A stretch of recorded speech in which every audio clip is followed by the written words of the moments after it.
Ayer, 1 de mayo, el presidente Gustavo Petro fue a celebrarlo en Medellín, nada menos que a la ciudad, al lugar en donde ha sido más difícil para las fuerzas y las ideas progresistas avanzar y lograr llegar a las personas, a la población. Usted habrá visto las fotos de, de la plaza en donde estuvo el presidente Petro ayer. Obviamente, quienes frecuentamos la Plaza de Bolívar nos quedamos con las ganas de haberlo hecho ayer, como hace un año, pero estuvo bien para satisfacción de quienes valoramos y celebramos cuando un pueblo aplaude y sigue a su líder. Porque contrario a las descripciones que vuelan bajito, a ras de piso, de los libros de gerencia, de los libros de administración, de varios idiomas, por supuesto, que hablan de los líderes como orientados a resultados. No se cansan de repetir la frase y todavía no saben ni de dónde salió ni para dónde va esa frase. No conozco todavía a alguien, a un solo equipo de trabajo que no esté orientado a resultados. Luego, en gran medida eso explica también una especie de mini paréntesis. Eso explica también por qué el liderazgo dentro de las empresas es tan pobre. Si su definición es pobre, el liderazgo es pobre. Cierro el paréntesis. Un líder tiene seguidores. Y usted se preguntará que hay líderes malos que tienen seguidores. Claro, porque los pueblos los siguieron en algún momento pensando en que iban a llevarlos a un mejor futuro. Muchas veces los líderes traicionan a sus pueblos, especialmente cuando los pueblos se dan cuenta que eso que prometía era para un beneficio propio del líder y no de su pueblo. Pero aquí vemos a un presidente con seguidores por las obras sociales, es decir, de beneficio colectivo que ha tenido, que ha llevado, ha construido este gobierno en temas sociales, tan estrechamente asociados al Día del Trabajo. Porque el Día del Trabajo celebra las luchas de los trabajadores, inicialmente cuando nació este día, por un horario decente de trabajo justo. Antes del siglo XIX y mucho antes y toda la vida, si hoy estuviéramos hablando hace 1000 años, seríamos esclavos usted y yo. Y así por miles de años.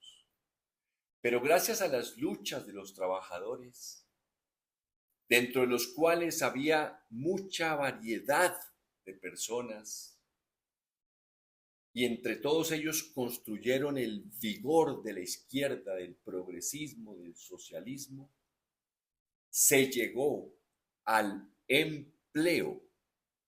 Trabajo siempre hay, una persona siempre podrá hacer algo para que le paguen, pero el empleo fue la gran conquista del socialismo, de las revoluciones del siglo XIX. Esas que los liberales del siglo XIX, después de la independencia, querían traer a Colombia.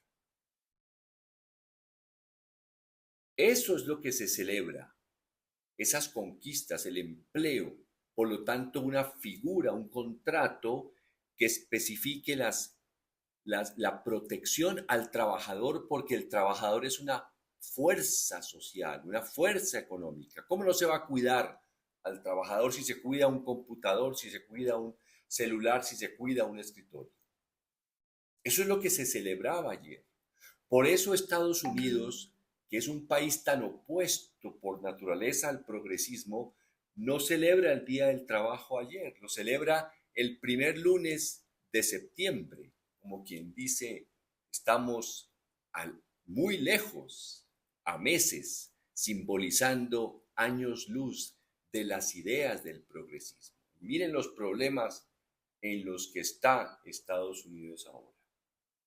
Eso no le resta algunas de sus virtudes, por supuesto, en la reflexión de ayer lo mencioné. Entonces, el discurso de Petro ayer tiene que relacionarse con las conquistas de los trabajadores que obtuvieron el empleo. Y el empleo es la figura que lo conecta con unos beneficios, como acabo de decir. ¿Cuáles? Un horario de trabajo.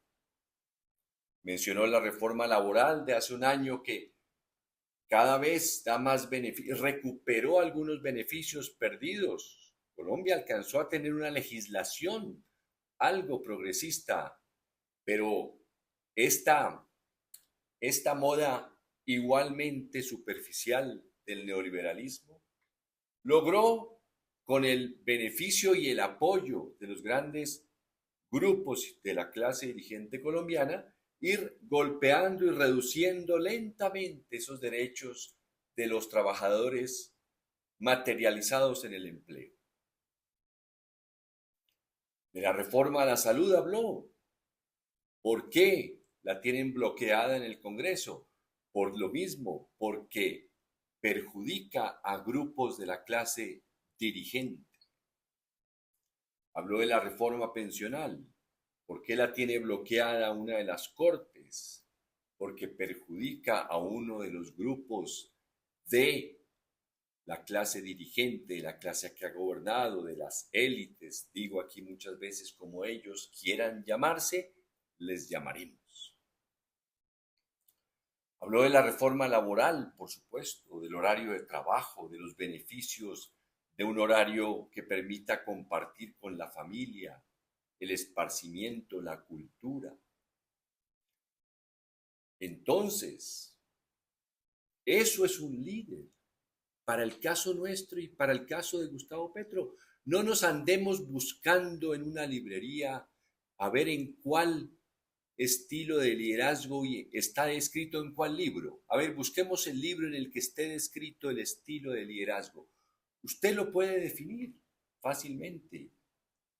Mire la población que lo sigue. Casi la mitad de la población después de 4 años de gobierno en donde la prensa, propiedad de los medios de la clase dirigente, todos los días, hasta con bufones, trata de golpear su imagen, sus logros los evita mencionar, los tergiversa. Una revista andaba por ahí promoviendo que por qué había bajado el empleo, porque el Estado ha contratado personas. Pues, ¿y eso es dónde está lo malo? O sea, el Estado no puede contratar a los 360,000 jóvenes que están en los equipos básicos de salud por todo el país. No puede contratar porque entonces es un problema. Mira a la simpleza a la que llegan con tal de atacar un gobierno que tiene seguidores porque ha construido beneficios sociales y las personas los ven, los escuchan y los tocan y los sienten en su corazón y los sienten en su realidad. Eso es un líder. Petro, no nos andemos con vueltas y vueltas, irnos por las ramas. Tiene los seguidores. En Colombia los ha habido. Han tenido algunos líderes seguidores. Pues este es uno de ellos. Ahora, que les dé envidia a los opositores de él, pues ese es un problema muy diferente, sin duda. Cierra el presidente Petro con la explicación muy concreta, como quien dice, para que no trate la prensa, por lo menos para quienes lo escuchamos, para que la prensa no nos ponga pues primero a no creerles y segundo a buscar qué fue lo que dijo de verdad. Entonces la cierra el discurso con el planteamiento concreto de la constituyente. Dice él, se van a agregar 2 capítulos a la Constitución vigente, la del 91. No es necesario cambiarla, asegura.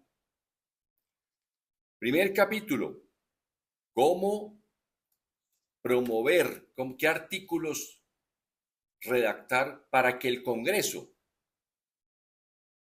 los congresistas, aprueben leyes que al aplicarlas mejoren las condiciones de vida del pueblo colombiano. Porque eso es lo que no han hecho. Luego hay que hacer añadir un capítulo a la Constitución para que por favor lo empiecen a hacer. Y no solamente recibir dinero del lobbying, invitaciones para promover leyes que mejoren el patrimonio y los ingresos de las clases dirigentes de Colombia.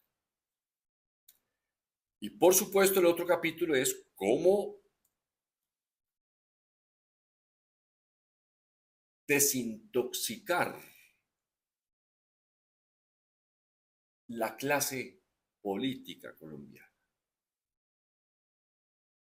¿Cómo evitar? Ese capítulo será duro. ¿Cómo evitar que la corrupción se convierta en la actividad soñada por toda persona que aspira al Congreso de la República o a un cargo público, porque sabe que el salario va a ser lo de menos cuando vea representados sus ingresos por una cantidad de actos ilegales para aumentar su patrimonio? Capítulo duro, difícil. Pero bueno, de eso se trata. Es decir, cómo agregar 2 capítulos para construir una democracia mejor. Porque hay quienes están satisfechos con la democracia colombiana. Este año, estos 4 años ya casi nos hemos dado cuenta que hay muchos felices con la democracia colombiana. Y cierro con la emoción que me daba escuchar las frases que despertaban los aplausos en esa plaza ayer.